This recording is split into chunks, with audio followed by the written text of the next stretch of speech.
Welcome back. New season of the podcast. It's back by everybody asking me basically. I was getting so many messages saying, Steve, why isn't the podcast being shot anymore?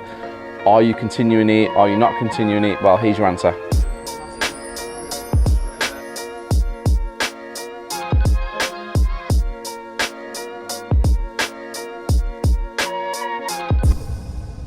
We are back. This is our first episode of season 2. We need a name for the podcast. All the lads are here. We haven't decided on one yet, but we will. And if you have any comments below, if you have any recommendations, comment below and let us know what you think that this podcast could be called. But straight into it, I have a special guest today, Luigi Newton. Yeah, thank you for having me on again. Thank you very much for coming. Appreciate it. It was on short notice as well, because we was only together last week shooting a video. It was, yeah. How did you find that? I thought it was so fun, honestly. Like, that whole day of shooting was so fun for me because we was able to talk a lot off camera and get to know each other, and just really, there's a lot of similarities in deals and that type of stuff. And so yeah, it was good to meet you and the team as well. Yeah. So, Thank you. I appreciate it. If you haven't seen that video, it's up here, guys. You need to watch this video. Anybody that wants to get into the HMO business, such a cool video, really informative, and he's practicing what you preach. Yeah, and hopefully we can come back and see the end result on the 8-bed especially. Yeah. That's the one with the extension. Yeah. So we managed to sort out the issue with it now. Yep. Like with the title deed being in personal names, not company names. Okay. So that's been sorted now by HMRC. So we've got the funding come back in. So now the work's continuing. Yeah. How long do you reckon? I'd say 4 weeks. Okay. The funds have not dropped in yet, but as soon as they do, it'll be 4 weeks from that point. Okay. So it'll be in the next week or two that you start commencing. Yeah. Okay. Cool house. Yeah. Really cool project. Yeah. I like that. Nearly got a parking ticket there as well, which... yeah, and we ran out, didn't we? Like, get away from this car. I know. And to be fair, the guy was quite nice. Yeah. So, thank you for coming. Appreciate it. We're not going to go into the usual podcast where it's tell me your story, tell me this, tell me that, because everybody is going to be able to see a lot of what you do from the previous video. Yeah. So I'm going to ask a few more personal questions and let people know what you're really like, because when I met you, I have nothing but good things to say about you, because you seem like a very genuine human being, very humble. Yeah, thank and when I went round to your projects, it was the way that your contractors and your builders were speaking to you as well. You could clearly see there was a respect there, which is nice, because normally builders can be quite snappy, and but all the guys around you seemed really relaxed and like you treat them well. Yeah, and it's same here, like in your office. Is this class as an office? Kind of Well, yeah, this is our office, this is our HQ, yeah. It's got a good vibe, like I'm liking the vibe in here. It's nice and relaxed, chill, so yeah. It's a happy place. Yeah. It's been a bit... The weekly's out on Sunday. Yeah. It's been a bit shitty this week. We've had 2 days of like nonsense, but the last 2 days, today and yesterday, is back to how we used to be. Okay. But I think that's just the stress, because we've leveled up. So we've took the business from our old offices to here. It's quadrupled our outgoings, and I think the stress, and there's just more purpose. Even though we had purpose before, there's more purpose. It's the location, the credibility. Now we have a network of people that we have to make sure that we take care of. And I just think when you get extra pressure, sometimes a crack can appear. It's just how you deal with it. Yeah, and a lot of people, I think, don't understand that property life is stress. As we both know, it's stressful, but it's how you handle it. And I think you do get better at handling stress. I've noticed anyway. Yeah. And like scaling up, obviously, you're gonna feel stresses doing it. Yep. And yeah, as you said, cracks do appear, issues that need resolving, but yeah, you get it done. So you must have had stress with that conversion that we're talking about just coming to see. Hell yeah. How did you deal with that? Oh, to be honest with you, I'm just glad that my joint venture partner on that deal was experienced, because I've noticed that when I work with experienced partners, if they've already got a portfolio of properties or they're a business person, they understand how it's ups and downs, and not everything's always going to be smooth sailing. So luckily on that deal, my joint venture partner, he's a multi-millionaire, several properties already in London, so he kind of understands the game. So it wasn't actually that stressful on that side, but if it was a new person that it was their first deal, then I reckon it would have been very stressful. Yeah. They would have probably been pulling their hair out and going crazy. But yeah, so it was stressful though in terms of me just trying to organise it, because I take every single deal very serious. So for me, it's a case of I want it to run smooth.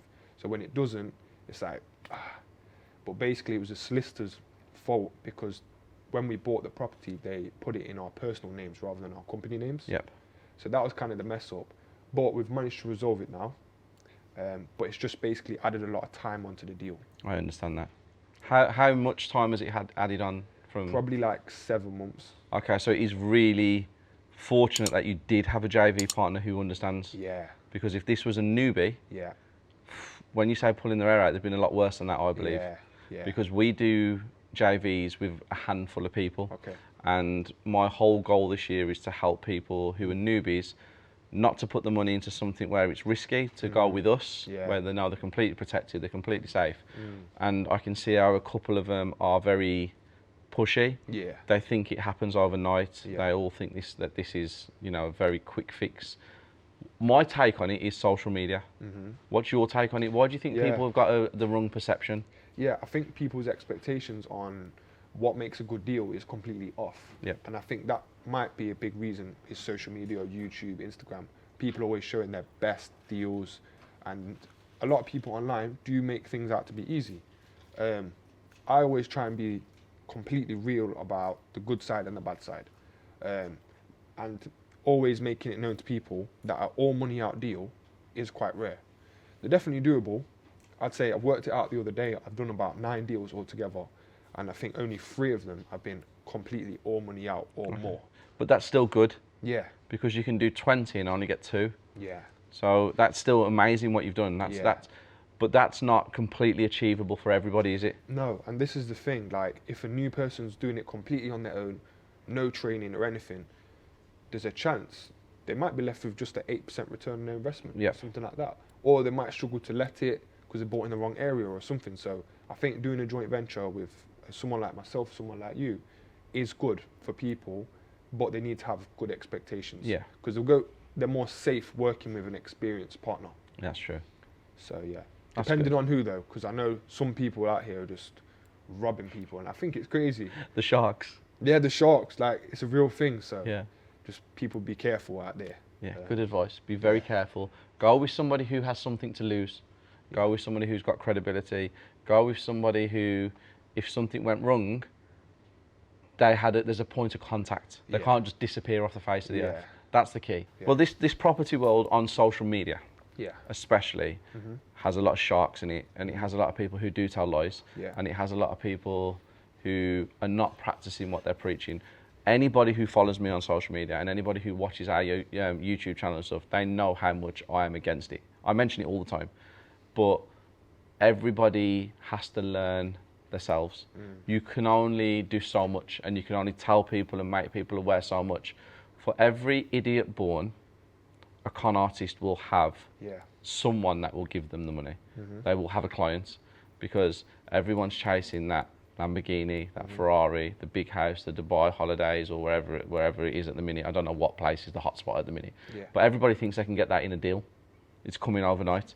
So it's really refreshing to see someone like you, and when I met you the other day, just to being completely open and honest, saying it as it is, and again, you show what you do. And I think that's really important. So to all the other people out there on social media, if you are selling courses, if you are looking for joint venture partners or loan agreements or something like that, make people feel comfortable by showing them your daily activities. Show them what you do. Go out, record yourselves at properties, not just any properties, guys, make sure they're yours.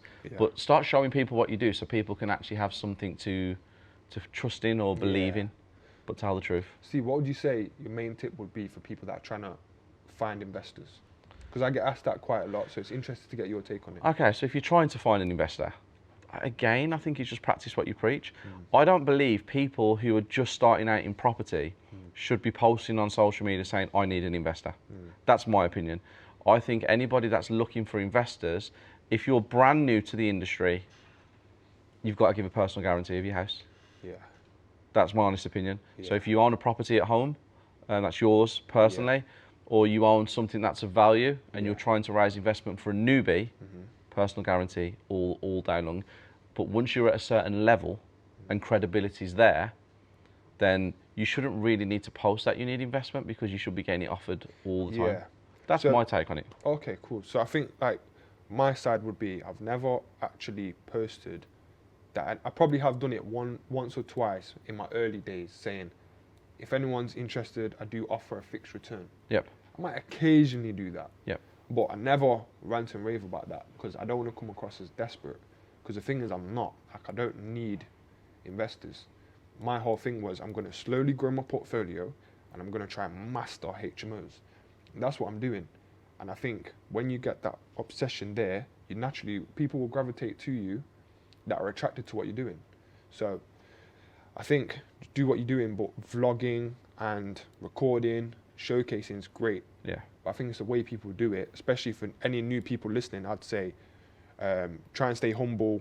Don't act like an expert if you're not. Just show what you're doing. So this is the house that I just bought.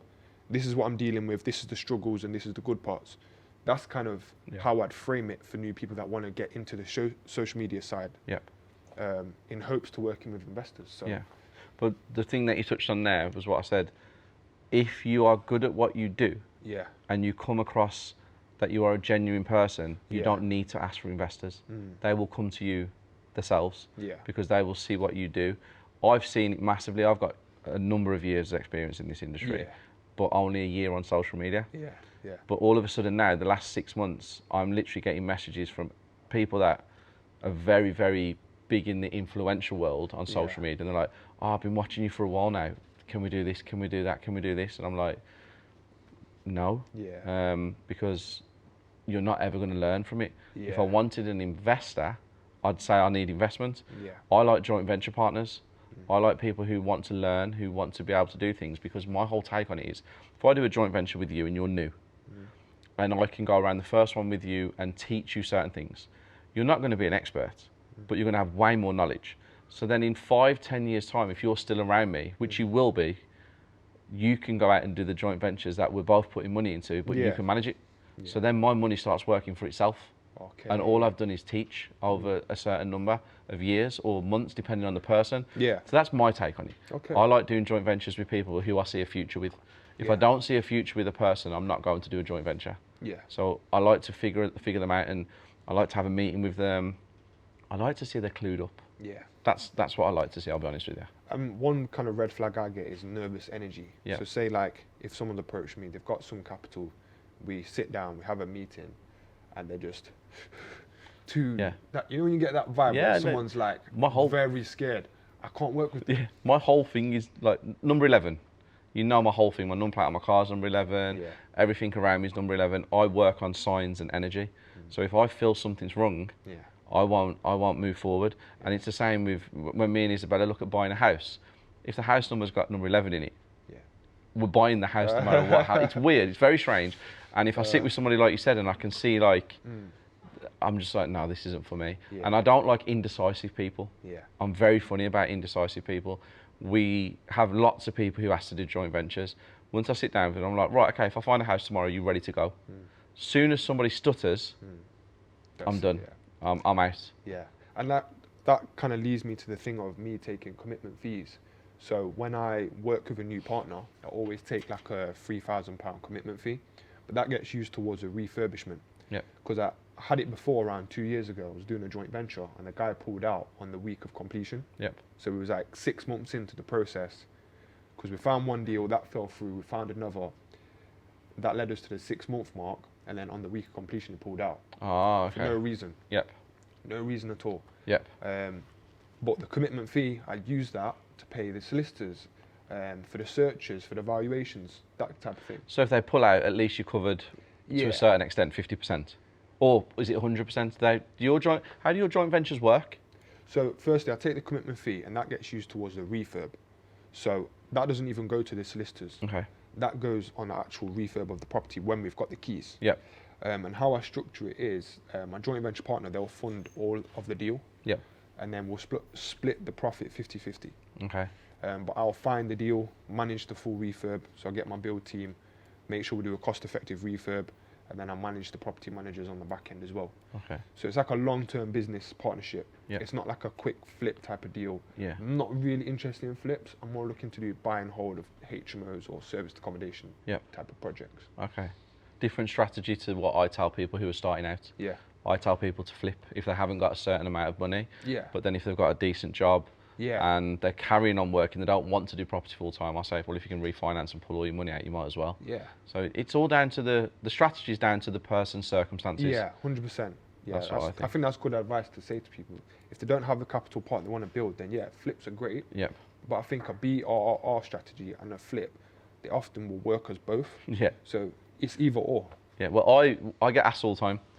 We buy, as you know, a lot of houses, and I get asked all the time, oh, what are you doing with that property? And I'm like, I don't know till it's done. Yeah. And everyone looks at me like I'm crazy. They're like, what do you mean you don't know? Yeah. I was like, well, once the property is renovated, because we only buy dilapidated houses, we never buy anything that's turnkey or nothing. We used to buy a few if we get offered them, now we don't.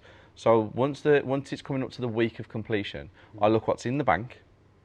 That's what I look at, what we've got in the bank, that surplus cash, not our income from all our contracts and stuff like that. And then I look at what am I buying in the next 3 months? Like what have I got going through that I have to pay for? And then on that week, me and Isabella will sit down and we go, right, we'll sell that one because we're making a profit of X amount and we're pulling most of our money as if we've bought it cash or not. Or everything's going according to plan because the other two are worth more money that's going to be completed on next week, so we'll refinance this one. Okay. So that's how we work our whole strategy. But when you try to explain that to newbies, they're like, oh, that's crazy how you don't know. Yeah. But actually, it makes complete sense in our business structure. Yeah, so you've got like several exit strategies as well, of either a refinance or a sale. Yeah. So that's what I always do as well. It's cash flow. Yeah. Cash flow is king, especially when you're buying the number of properties that we buy. Yeah. So we just need to make sure there's always a certain amount of cash available. Yeah. And also, we get offered deals like all the time. I mean, you've seen the sourcing division behind us. We got, this week alone, we've been offered two, like 105 and 115, and both of them make 40, 50 grand. Yeah. So we need to make sure that we have cash available at that exact time, so yes, we can buy that. Yeah. Because again, we're very picky with the investors, as in the JV partners, because we're now at a level where we can pick and choose. But to newbies starting out, you could jump into bed with someone and make a huge mistake. Yeah, definitely. And I think it's the best thing to be picky if you're working with an investor or a joint venture partner. So yeah, I'm with you on that, 100%. Very picky. And for me, it's like qualifying people. If someone's only got 90K, that's all their money, I can't work with them. Yeah. I need them to have surplus as well. Just in case. Just in case. You never know, do you? Yeah, because I don't want stress on my side. It's not worth, any deal's not worth my peace of mind. Yeah. So, yeah. Okay, so stress, we talk about it a lot. Yeah. I get lots of stress, but I'm very good at dealing with it. Yeah. And a problem's only a problem if you make it a problem, because we want solutions, don't want the problems. Yeah. What do you do outside of property? What do you do to wind down? Is there anything you do, or is it literally just, I have to say this because it's quite funny. Yeah. I met a guy, and we had a conversation, and we was talking, and he was like, Ste, I watch you weekly. It seems like you never stop. Never stop. And I was like, we don't. But obviously I have my Isabella, we have a relationship that we have to, yes, we're partners in everything we do, but we still need to get that time. And sometimes you can't. It's very difficult. And he literally sat with me and he was like, I just work 24 hours a day, 7 days a week. And I was like, no, you've been watching way too much Wolf of Wall Street. You've been reading way too much Rich Dad Poor Dad. You have to have a cut-off point. Yeah. And he was like, nope, I don't have any. I sleep 4 hours a night and I work 7 days a week. And I'm just like, the social media again has just got these people. I don't believe in the 5 a.m. club. Yeah. I like to wake up when I wake up. I don't like my alarm clock to go off because it gives me a headache. Yeah. And if I have to work till 10 o'clock at night, I will. Yeah. But what do you do? How do you like manage your free time? Well, to be honest with you, I've had it on the other side where I've been stressed. I've been struggling sleeping, and insomnia, thinking about numbers whilst I'm laying in bed at night. And I knew at that point, this is a problem. I need to really take control of this. And I just started trying to prioritize sleeping. So I feel like making sure I get 8-9 hours sleep, that really helps me to keep stress down and just keep positive throughout the day and stuff. But yeah, try not to overthink about each deal, because I do get obsessed with them. I'm not gonna lie, I do. But I also make sure to have fun. You know, meet up with friends, go out. Obviously, I'm a young guy. I like to go on holidays. I'm just about to book Cancun again. Really can't wait to get there. So for me, holidays helps me to fully unwind. Yeah. When I'm on holiday, I'm not thinking anything about property, to be honest.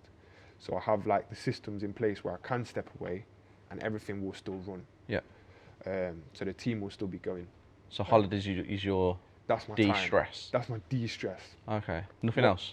Going to the gym, working out. Does that actually... So I find the opposite with that. So, you know, when I go to the gym, I find my mind's running even more, and that's where I come up with a lot of ideas. Yeah, oh, wicked. Which is really weird, because everyone I speak to is like, no, I go to the gym. But for me, for some reason, I put my headphones on, and I'm there, and my brain, but in a nice way, not a stressful way. Whereas when I'm sitting at my conference table or something, and I'm thinking, I kind of find myself overthinking and everything, and I'm like, what am I doing? And I like walking as well. Yeah.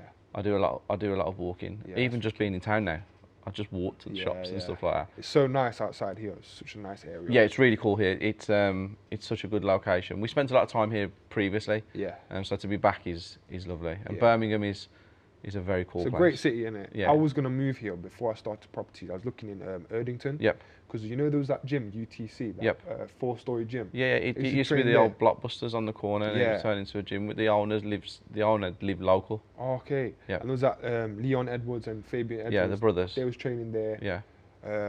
Because those times I was probably into that type of stuff. Okay.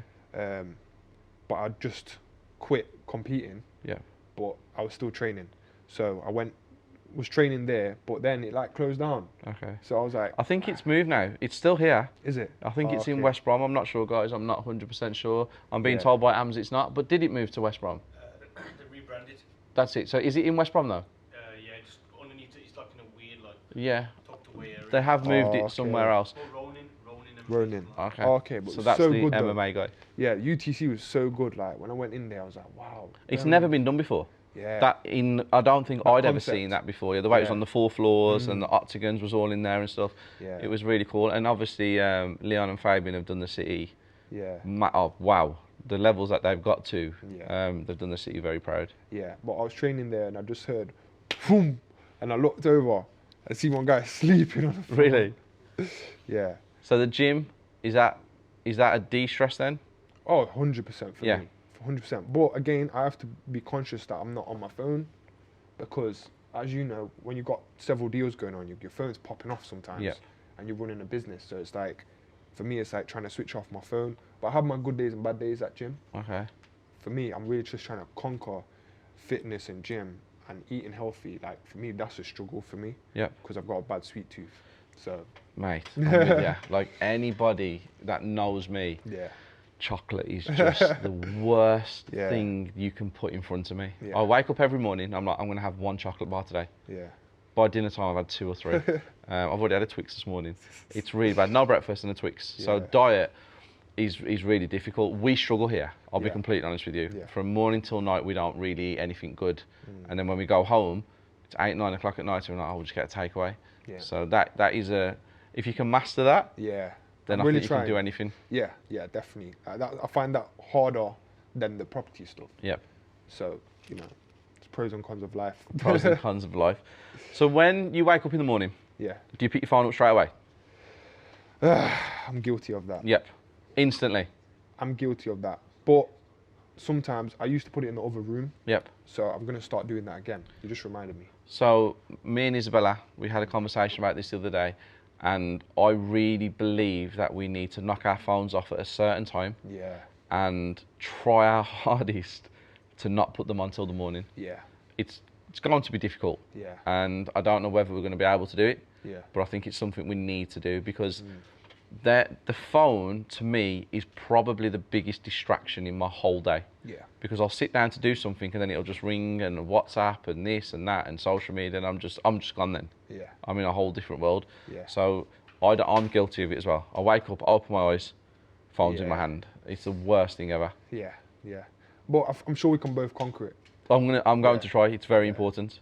Yeah. It's very important. It's important for me because I'm in a relationship, and we need to have that time. You're not in a relationship at the moment, are you? I'm in a relationship, yeah. Okay, we'll cut that bit out. Cut that bit out completely in case she watches and I have no idea. Mind. I'm not too bothered. No. It's all right. But yeah, about it.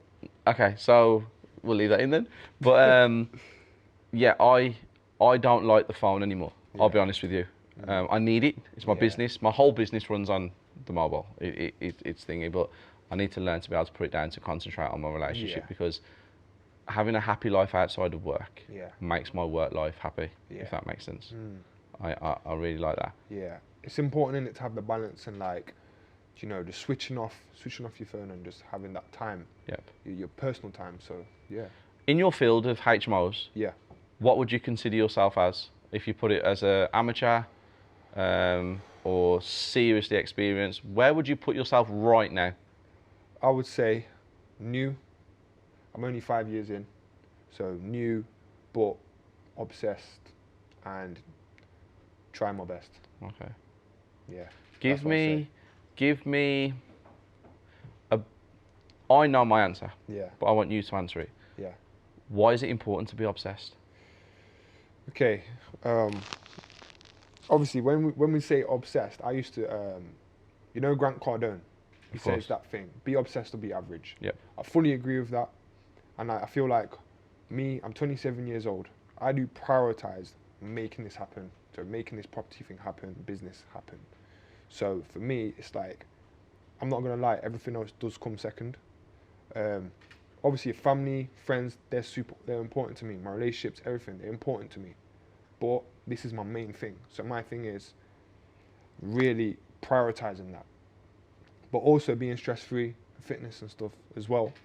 But I'd say the main thing for me is like this. So, okay, so I think it's important to do it if you want to become successful at something. But if you just want to be good at something, I don't think you need to be obsessed. But I say if you want to become like a master in something, then you have to put in the hours again and again. So there's a saying that it's 10,000 hours to perfect your craft. Yeah. Which is a very, very long time. Yeah. I'm super obsessed. Yeah. Everything I do, like it's something that's in my brain. Yeah. And sometimes I can be misconstrued. People look at me in a certain way and be like, "Why are you so like that? Where you don't see that and that?" And it's not a personal thing. Yeah. It's just I have this, and I need to get there. Yeah. And everyone keeps saying to me, "When is enough enough? Yeah. When do you stop? Yeah. What's the goal?"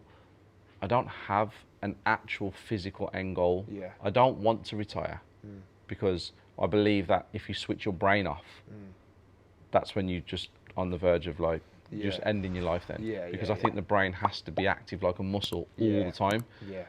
So the obsession side of it, I love having conversations with people like you who are obsessed. Yeah. I don't like people who, it's not that I don't like the person, I don't like the mindset of somebody who goes, it's okay to be okay. Yeah, like half-hearts things. Yeah, it's okay. Like, you know, you wake up in the morning and you go, how's today going to be? Yeah, it's going to be okay. What are you going to do? I'm going to do what I need to do. Yeah. That to me, we're only here for a very short time. Yeah, and I just feel blessed to like have something what I'm actually loving and enjoying, because so many people are lost. They don't know what they like, they don't know what they love to do, and like they don't have a passion. Yeah. So I'm so blessed and grateful to have property. Yep. To be honest, I love it. But it's sad because some people's what they're obsessed with might not ever generate money. Yep. And that's like kind of sad to see, because people put their all into something. Yep.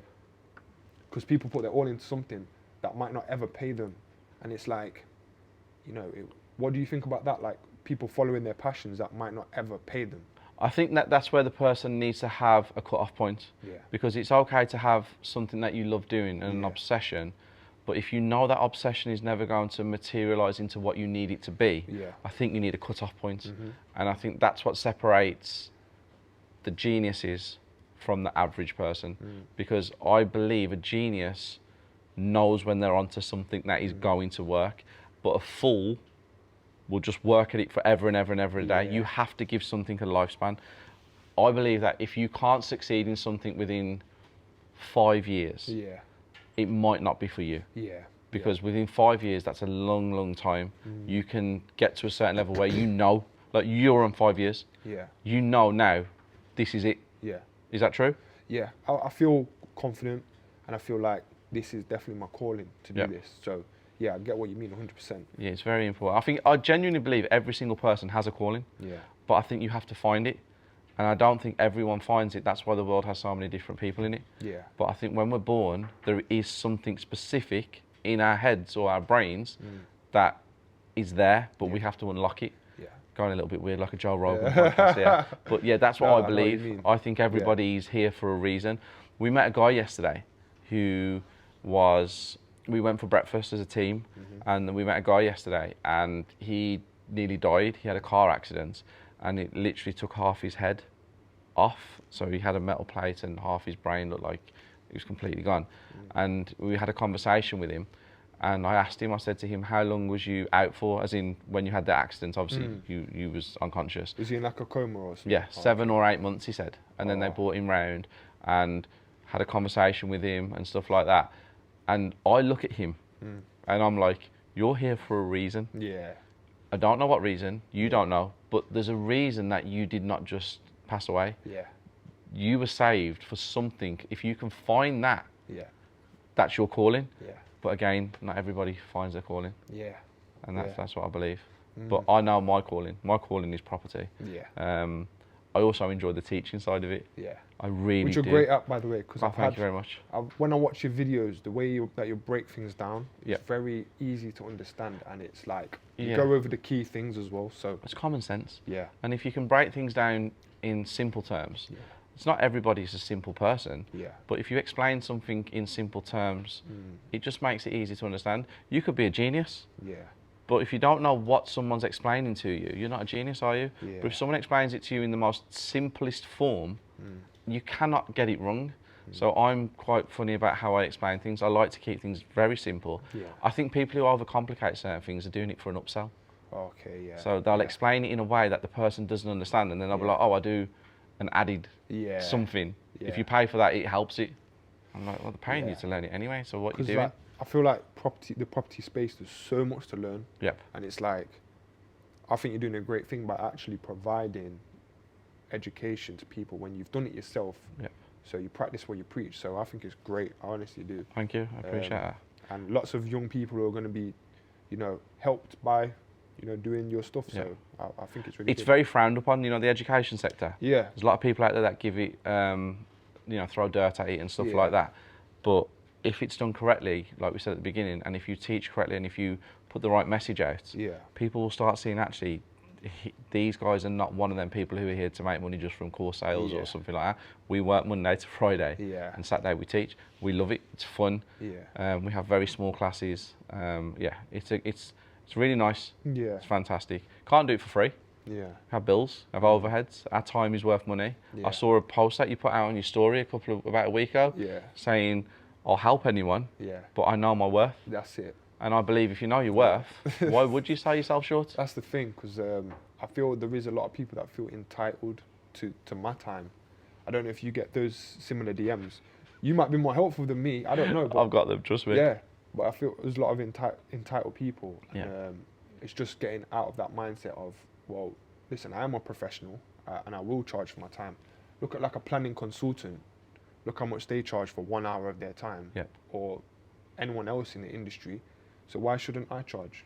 No, I agree with you. Yeah. I completely. If somebody wants your help, and they're willing to learn, they need to know that your time is worth money. Yeah. Because that hour or two a month, what you give them, what you could be doing in that time. Yeah, I could be working on deals, trying to make deals happen. So for me, I'll definitely, if someone is interested in a joint venture, then I'm jumping on a call with them. But if someone just wants like coaching, then I will charge for it. You have to. Yeah. You have to, because you can be a busy fool. Yeah. I get lots of DMs, lots and lots of them. And the one that I get at the minute, the main one is, can I shadow you? Yeah. Can I just be around the offices? Can I just come and learn? And I'm just like, where do you think that's acceptable? Yeah. I love helping people, but I can't literally just have someone 24/7 around me, because it doesn't make no sense whatsoever. I think people need to know that it's got to be value and value. Yep. So like, it can't just be one person bringing value to a relationship or business relationship. Yep. It's got to be both. Yeah. So, I think YouTube is for the free info. This is how I do it anyway. I say YouTube's for the free information, because I try and put loads out on YouTube, and then, if someone wants a consultation, then we can do it, but I would have to charge for it. Yeah. But if someone wants to do a joint venture and discuss it, then we'll jump on a call with them for free. So I like that. But you do have serious amounts of knowledge to pass. And I've only been around you twice now. Yeah. But even walking around and listening to the way you speak and, you know, the problems, I think the problems make the journey more fun. Yeah, they do. Stressful at the time. Yeah. But then when you've overcome them and you look back on them, you're like, I know how to deal with that next time. Yeah. When it's all let out, the income's coming in, that's what I love. That's my favourite part. So. When you're sitting on your beach in Mexico drinking a pina colada, that's when you'll be smiling. Yeah. That's good. That's it. Right, thank you very much. I massively appreciate you joining us today. I think people are going to love this. You're genuinely one of the nicest guys we've met, genuinely. Oh, thank you, mate. You're obviously speaking at our event on the 7th of May. Yes. At the Grand Hotel. Yes. Excited? Very excited, but I need to get a bit more, sit down with you after this and just like have a little plan of 100%, yep. But yeah, I'm excited to do it. Black tie? Yeah. Dicky bow? Yes. Excited? I can't wait. I love that type of stuff. That's good. I love that. Yeah. But thank you. Appreciate it. Guys, there you have it. First podcast of the new season. Luigi Newton. What a great guy. Massive experience in the HMO world. Anything that you need to know, please DM him, but don't ask him just for free advice. Please DM him and put some comments below because he will answer any questions that you guys have got. And on that note, I will see you soon.